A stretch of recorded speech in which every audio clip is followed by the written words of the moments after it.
நான் போன வீடியோவில் சொன்ன மாதிரி அந்த குடும்பத்துக்கு அதிகபட்ச நஷ்டஈடாக கொடுக்கணும் அப்படின்னு நான் நினைக்கிறேன். கேரளா அரசாங்கம் கொடுத்தாலும் சரி, கண்டிப்பாக அவங்க தான் தருவாங்க. தமிழ்நாடு அரசாங்கம் விரும்பினா கூட செய்யலாம், அந்த குடும்பத்துக்கு மட்டும். ஏன்னா உயிர் போய் உயிர் வந்திருக்கு, 5 நாளுக்கு அப்புறம் மீட்டிருக்காங்கன்னு போது அவங்களுடைய பட்ட துயரங்கள் வந்து நான் சொல்லி தெரியணும்னு அவசியம் கிடையாது.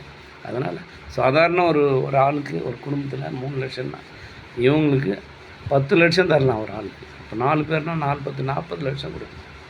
என்னுடைய கோரிக்கை, ஹம்பிள் ரெக்வஸ்ட் ஆகலாம். என்ன புதுசாக கண்டுபிடிச்சிட்டோன்னு நினைக்காதீங்க. செத்தவங்களில் கணக்கு வச்சு அவங்களுக்கு கொடுத்துட்றீங்க.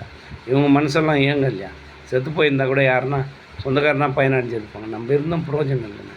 அதனால் இவங்களுக்கு அதிகபட்ச நஷ்டஈடாக 5 மடங்கு அதிகமாக கொடுத்து ஒவ்வொருத்தருக்கும் 10 லட்சம் கொடுக்கணுன்றது என்னுடைய கோரிக்கையாக இருக்குது. கண்டிப்பாக அந்த குடும்பத்துக்கு செய்ய அவங்க எந்த இதுலேயும் எனக்கு சொந்தக்கார் கிடையாது.